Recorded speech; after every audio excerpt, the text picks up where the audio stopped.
on my way over to my buddy Tommy's house, and we're gonna go take a look at this chassis. And I got cash with me. We're buying it. It's a done deal. Okay, we got it all loaded up. I didn't really record much, but this is a second gen, actually. AFCO coils, double adjustables up front. Up front's pretty basic, but yeah, it's a shell. And chassis in the back, full back haft, Ford 88. We'll go over everything once we get back to my shop.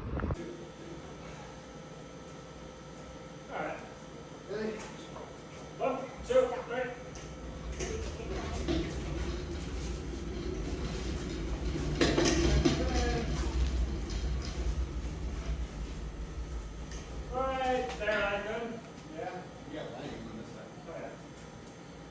So I am sure you guys have a lot of questions right now, like, why did I buy a second gen? And honestly, it was a good deal. And this is the chassis that can take me to the level I want to race at. So Tommy included, this is just a 53 block, 24 valve. So we'll probably just sell that for core. But up front, it is running a Dana 44 out of a 1500 gas Dodge. Save some weight there. And then AFCO double adjustable coilovers on all 4 corners of the truck, which is huge. We are going to be doing rack and pinion steering. Maverick is going to do that for me. Obviously it's set up for a fiberglass front clip. Brake reservoir is there. All the brake lines are still ran, which is really nice. Then come around to the cab, and it's fully gutted. Like, it is a shell, but it's got the funny car hoop. This cage has already passed certification to run 460s, I believe. I could be mistaken on that. Do not quote me on that. And then it's got the parachute set up still. Levers all in there. I just need a parachute. And then steering wheels here. I have a Wildwood kit for the front axle, which is not cheap in itself. New cab corners. Truck is a little rusty, but it's not too bad. And then down there, that's for a front 4-link if I decide I want to do that. Battery cables are still ran. Underneath, it has just inline fuel filters, and then it has an Aero fuel pump. And it has the quick disconnect trans cross member there. And then that's about it for like middle around the trans. My trans will bolt right in. The back, this is a Ford 8.8 rear end, or Chromoly 35 spline shafts with a full spool. Obviously the AFCO double adjustable coilovers. It has the Wildwood and Innovative Solutions kit on the rear, which is really, really nice. This setup is way lighter than the factory rear end setup, and it's fully braced already. You know, axle shafts aren't going to bend. This is set up for like a roll pan, but we'll change this over to a parachute. Full back haft from the back of the cab, all tubed, fuel cell. Yeah, it's pretty badass setup. I'm excited about it. He included the Kaiser wheels, the 2-piece wheels with the centerpiece. They're not beadlocks, which I might have to end up doing, but they're 29.5. It's not a small tire like I thought it was. This front axle is bent. He just used this for mock-up to mount the shocks for the front and begin working on that, but he decided he wasn't going to finish it.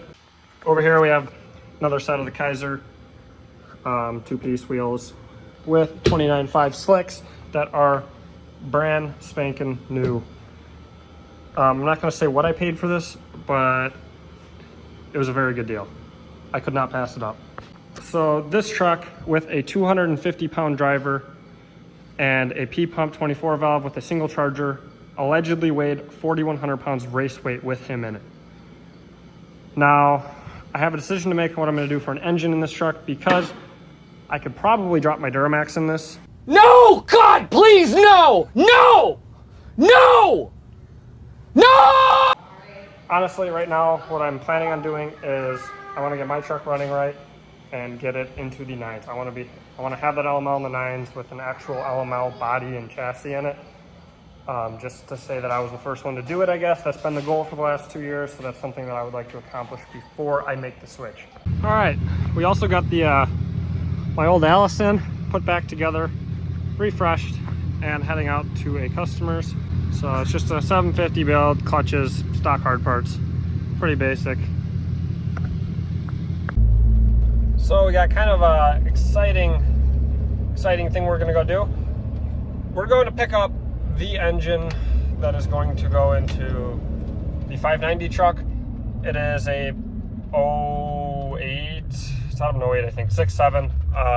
It has some issues with it. It's more of sort of a core that we're just buying today, and then we'll be going through it with a set of Waggler rods and possibly sleeve and pistons. I don't know yet. We're gonna see. It kind of depends on how the sale goes on my other stuff and how much I get out of it. Okay, package secured. Picked up a 6.7 out of an 08 truck. It had some coolant mixing with oil or vice versa. I don't remember exactly. It was a stock tuned truck, so I don't think the block is correct. I'm really not too worried about that. Probably an oil cooler or head gasket, but leaning towards oil cooler because it does have ARP 2000s in already. So I guess we'll find out. So we're back up at the shop, and it's kind of a nightmare in here. You have a 5.9 sitting there, a 6.7 sitting there, LML sitting here, second gen sitting there. So we're gonna get everything kind of organized here. So on the 590 truck, this is about as far as we got. We just kind of set it in here. I'm gonna tear the head off and shit when I have time. But I am gonna put a little bit of time into the Duramax for now because I really want to run this thing this year. I really do. I put a lot of time and effort into just not run this truck. So we're gonna be adding some ground straps. I don't know. I really don't know what else to do with this thing. Ground straps, and then we're gonna do cam and crank signal tomorrow, and possibly a new tone wheel. Honestly, if one of those three things doesn't fix it, then I'm throwing the towel in. We're going 6.7. We're done fucking with the Duramaxes because I'm over it. I just want a truck that runs right, that I can actually use. And this thing is a piece of shit. And yeah, that's where I'm at.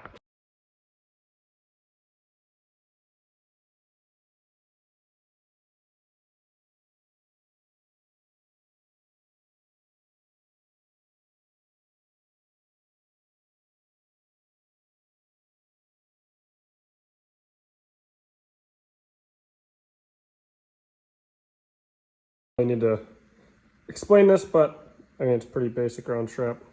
I don't like the fully closed ones because they don't fit around anything. And the kit I have, the biggest will fit around is like an M6 bolt. So we got our new banner up, which is kind of cool. I think it looks worse with the light on. Hold on. Yeah, much better. New banner's up. That was kind of nice. Millweb5 on Instagram made that for me for like 40 bucks. Pretty awesome. I just did a bunch of data logging on this guy here, and it looked, to me, after 1200 RPMs, it completely smooths out, which is the same thing this thing was doing 2 years ago, which nobody really knows about, but it was an issue 2 years ago. I went through data logs. I had it up to 4,000 RPMs and just, or actually it was like 3,500, and then I just sat at 35 for like 30 seconds, went through frame by frame to see if injector 3 was being intermittent. It did not at all.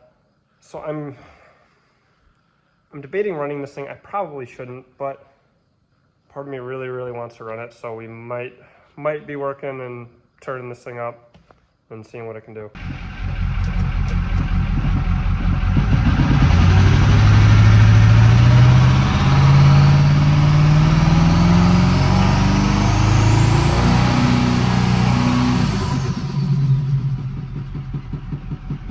I mean, running hard.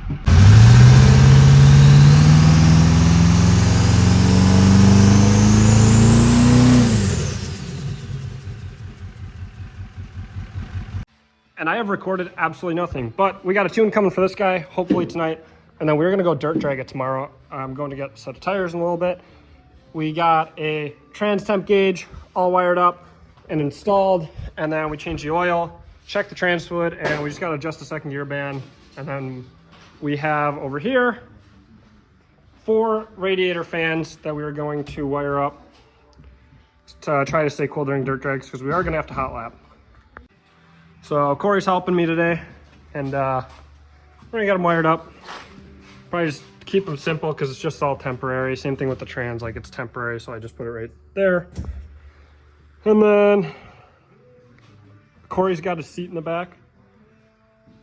Corey, you're gonna self-tap that in, right? You gotta be safe. I can't have you. Yeah.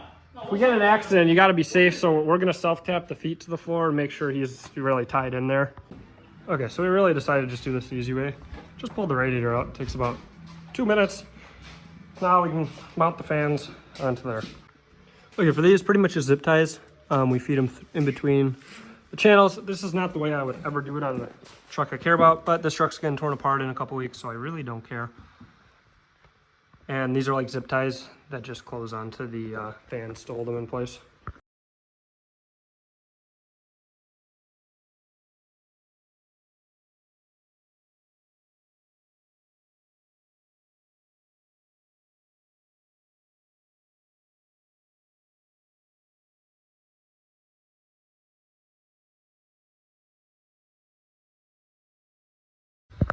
Okay, so here's the finished product. Not my prettiest work on the wiring, but not bad. And that'll run across to the battery. I'm probably just gonna throw an inline fuse on it and just connect and disconnect it whenever I'm gonna use it, to be honest. I don't really care to take the time to wire up a switch and relay and all that shit. But so yeah, it's just these little, they're like zip ties that compress the spring to hold it. And I mean, seems pretty solid, so. Oh yeah. Yeah, I'm ready.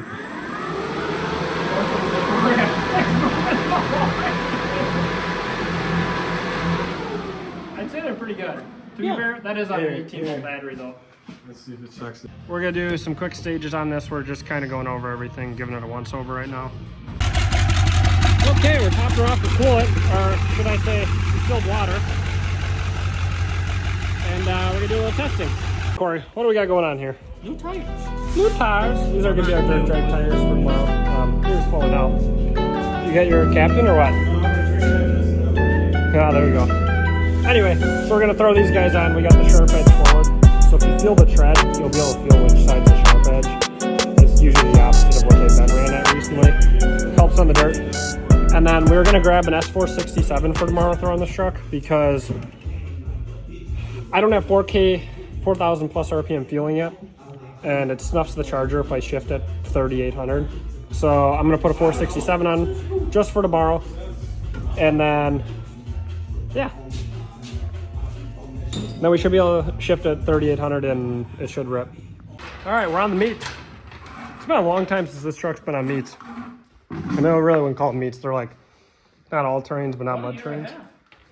Yeah, it's been since Hub City last year. I love the way this truck looks. I'll get some better videos tomorrow. But tomorrow morning we're gonna be swapping turbos, so we're gonna be up here ass crack of dawn. Yeah, it's like, what, 2 in the morning? Just about. Yeah, and Kevin let me steal his 67 forced induction charger for the night and for tomorrow. Yeah, I'm going to bed. Rise and shine, it is 6:55, grabbing some essentials, some McDonald's and some coffee with the trailer on in the drive-thru. Okay, I'm gonna keep it a buck. I completely lied. I'm not putting that turbo on. So, it wasn't a race cover on that charger. So I thought it would work. I thought I'd have enough play with my piping, but I really don't. It's just not gonna, my pipe would not line up there. Now, to kind of explain why I need it is I don't have fueling past 4,000 right now. Actually like 3,800. And every time I shift, it doesn't snuff the charger, but it comes down to like 10 pounds of boost. Like it really drops down in boost, and it only make about 35, 40 PSI at most. And this setup should be making 55 to 60. So we're definitely down on power today, and we're gonna be short shifting and bouncing off fuel limiter. But we're gonna see what we can do with it. I'm really gonna have to be good with my shifts. I'm gonna have to bang, like I'm gonna have to grab second right away, and then lock up like a split second after I grab second. Like I'm gonna have to be on top of it. It's gonna be bang, bang, bang. And I'm just gonna hold the nitrous button the whole time, and we'll see what happens today.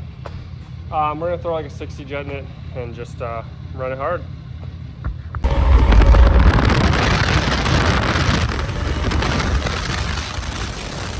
I wear t-shirts, she's cheer captain, and I'm on the bleachers.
done. We're eliminated.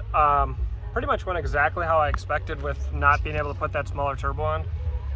As soon as I left the line, I was looking at the data logs. Within half a second of leaving the line, I was at the fuel limiter, and that just rode the fuel limiter the whole way. So, I mean, it was pretty much what I expected to happen. No matter how I shifted it, no matter when I brought lockup in, it didn't matter. It was just riding limiter, especially on dirt where you're spinning the tires, so you're really, really running the RPMs. It just didn't really work.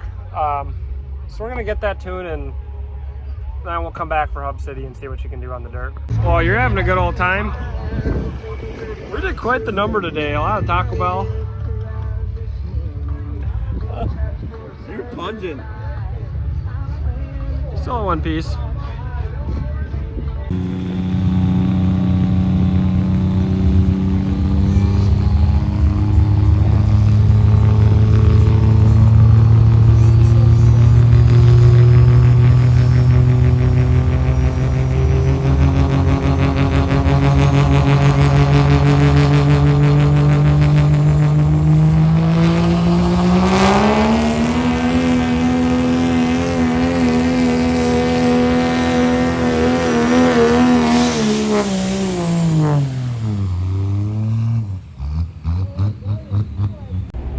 It's the next day. I just want to do a little recap about kind of what happened at the end there. So pretty much it did exactly as expected, where it, especially when the converter's unlocked, just climbs right to that 4,000 RPM limiter, and then that's that. Like, there's no, it's not fueling, the truck's making no power, it's probably making 500 horsepower at most. Like, it went, I really had no surprises. So to try to combat that, first pass, I made the 1-2 shift late and then had instant lockup. That didn't work. That just snuffed the charger. And keep in mind, the track was really tight. It was really grippy. You know, not much wheel speed going on. And then pass 2, I tried running out first. I tried making the 1-2 shift quickly and then waiting on lockup, and that worked all right. Still kind of snuffed the charger at the end. Third and final pass, I tried just kind of waiting on everything and then barely hitting lockup like the last 10 feet. Third pass, I just kind of realized that the truck wasn't going to do what I wanted it to do no matter what I did, so I kind of let out halfway. We gave it a stab, had some fun with it, and got to watch some sled pulls and hang out with some buddies, so that was a good time, as always. But, big news, Dom is getting me a tune file as we speak, actually, to give us full fueling to 5,000. He literally just texted me and said he is writing it as we speak. So we'll probably do some street hits tomorrow and get some logs sent over to Dom, and then if he's comfortable to turn the truck up to try to make some more power, I will be going to the track this week. So again, subscribe, stay tuned for that. We are going to be starting to lean on this thing hopefully very soon.